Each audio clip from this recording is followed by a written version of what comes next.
partant de cette expérience première, puisque nous avons tous une signature olfactive, c'est-à-dire que chacun de nous a une odeur propre et qu'on peut pas changer.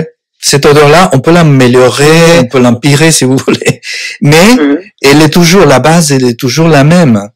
Et d'ailleurs, les chiens, ils peuvent reconnaître. Si un chien a été enlevé de son maître pendant 2-3 ans, à un moment donné, lorsque le maître revient de la guerre, d'un voyage, des prisons, peu importe, le chien, il va tout de suite courir vers la personne, il va reconnaître que cet être humain lui appartient affectivement et qu'il appartient affectivement à cet être humain-là, par l'odeur, tout simplement. Parce qu'il peut avoir, il peut s'agir d'un chien aveugle aussi. Voilà. Donc, quelque part, à la limite, cet univers sensoriel qui est au début olfactif. Parce qu'on peut savoir aussi que comment se débrouillent les spermatozoïdes pour arriver au but. Ils ont pas d'oreilles. D'ailleurs, personne ne leur dit. Ils ont pas des yeux, c'est ça? Et comment ils vont conduire leur petite voiture pour arriver au but? C'est par des sensations olfactives. Alors, les spermatozoïdes. Oui, j'avais vu qu'ils étaient sensibles au muguet, hein, c'est ça? Il me semble avoir vu un papier sur le fait qu'ils étaient sensibles aux odeurs de muguet. D'accord. Je sais pas comment ça se passe. L'expérience. Et donc, quelque part, nous avons chacun de nous une signature olfactive qui est aussi une identité sensorielle qu'on ne peut pas changer. Qui va ensemble avec une identité sexuelle, évidemment. Puisque, à partir d'un certain moment, dans la naissance, N', les sexes sont déjà établis. Et les sexes, ils vont avoir une influence impressionnante sur l'acuité olfactive. Le sexe de la personne va avoir une influence sur son acuité olfactive, si c'est un homme ou une femme? Exactement. D'accord. Oui. C'est-à-dire que les femmes, elles ont une acuité olfactive plus importante que les hommes? Les femmes, elles ont une acuité olfactive plus importante que les hommes. Ou parfois sensiblement plus importante que les hommes. D'accord. Ça, d'abord, après, nous avons ça, c'est une base parce qu'on est en train de dire les choses de façon hyper simplifiée, parce qu'il y a plein de variables, plein de variantes. Oui, bien sûr. Qui viennent exister, mais ensuite après, donc, partant de cette base-là, il y a ce qu'on appelle les enveloppes olfactives. Et là, on peut voir la prégnance sexuelle des enveloppes olfactives C'est quoi les enveloppes olfactives? Alors, ces enveloppes olfactives, c'est que ce sont des styles, disons, sensoriels factices, qu'on va coller. Ah oui, le parfum, vous voulez dire? Le parfum, par exemple, oui. Le déodorant, comme ça? Tout à fait, l'encens.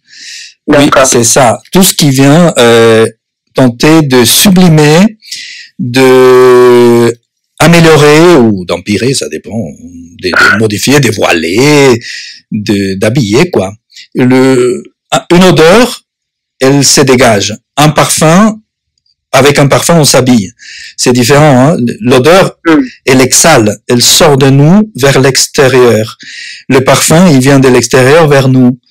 Il nous habille, comme quand on... D'accord. Même si on est... intéressant. Alors justement, au niveau de la dépendance olfactive, est-ce qu'on doit distinguer les gens qui sont dépendants à des odeurs? Par exemple, de parler de l'odeur de l'autre, effectivement, quand on est amoureux, l'odeur de l'autre, c'est la plus belle odeur du monde. Et en même temps, si on passe soit à un côté un peu fétichisme au niveau des odeurs corporelles, et si on parle aussi du côté parfum, des parfums industriels qu'on porte, des gens qui se parfument beaucoup, ou des gens qui se disent dépendants et qui multiplient les flacons. Voilà, j'aimerais plus qu'on parle maintenant peut-être du côté obsession ou compulsion, ou je sais pas quels sont les bons mots pour tout à fait. Ça, peut-être distinguer déjà l'odeur de la peau, enfin l'odeur corporelle. Tout à fait. Je comprends. Tout à fait. Très intéressant. Oui, bien, tout à fait. Oui. Il y a une différence en tout cas pour moi, hein, est très importante entre odeur corporelle et parfum. Bon, et évidemment que les deux choses sont associées au corps et dans l'espace corporel, mais il y a une différence entre odeur corporelle et parfum. Et le parfum, ça, oui, c'est beaucoup utilisé pour, notamment après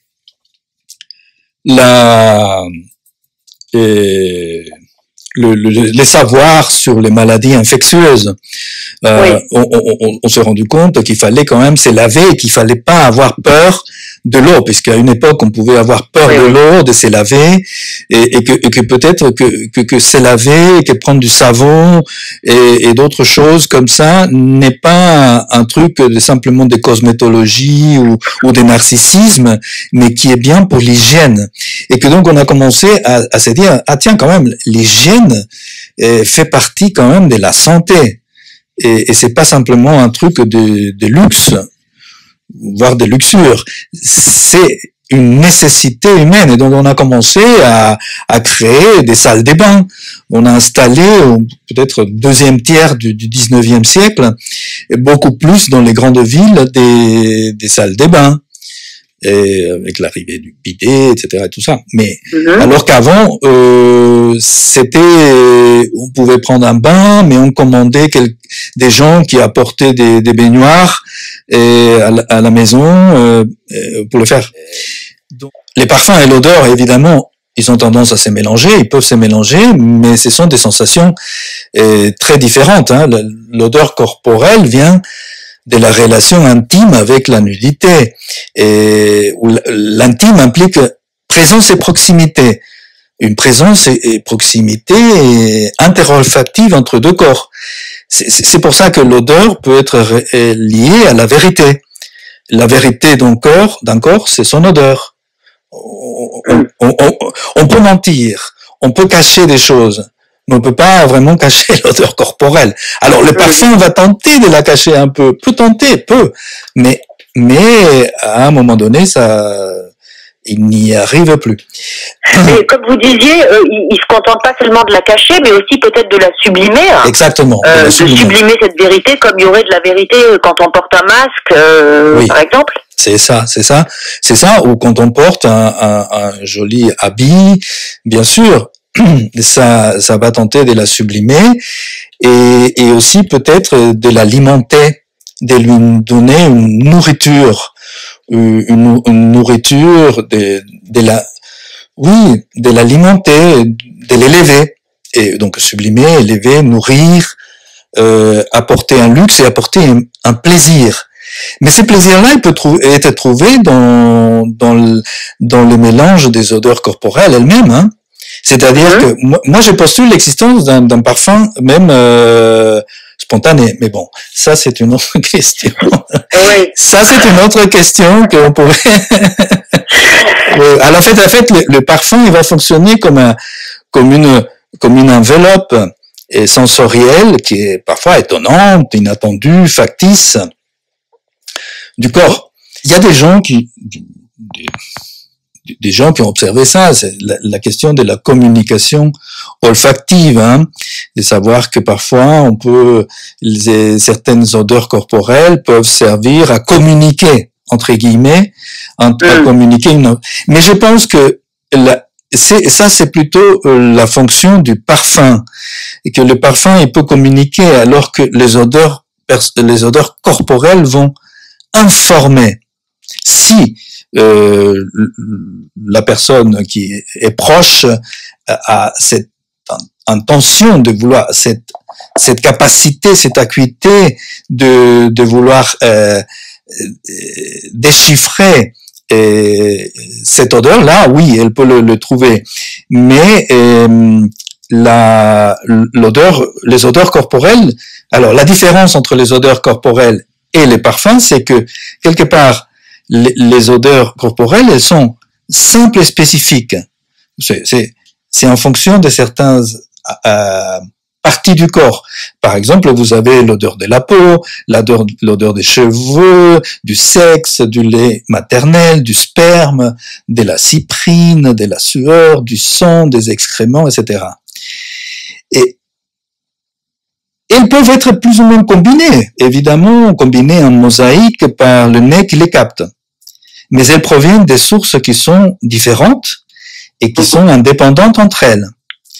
Donc vous avez des odeurs qui sont liées avec des secteurs anatomiques. Alors que les parfums, c'est très différent. Les parfums, il s'agit toujours des odeurs, évidemment, mais ce ne sont pas des odeurs corporelles. Ce sont des odeurs qui sont toujours associées entre elles et qui ne peuvent exister qu'en tant qu'elles sont associées.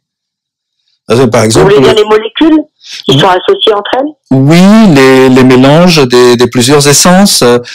Par exemple, terre d'Hermès, un peu de silex avec des citriques et du shiso qui est un produit, une substance. Oui, mais de fait, on a affaire à une odeur que le nez reçoit aussi en mosaïque, non? C'est ça, mais c'est une oui, mais elles ne viennent pas du corps et elles sont toujours associées, toujours en mosaïque. Toujours mélangées. On peut, à un moment donné, puisque on parle le corps, c'est ça, le fond, etc., du parfum. Oui, des notes de fond, de cœur, de tête. Des têtes, exactement.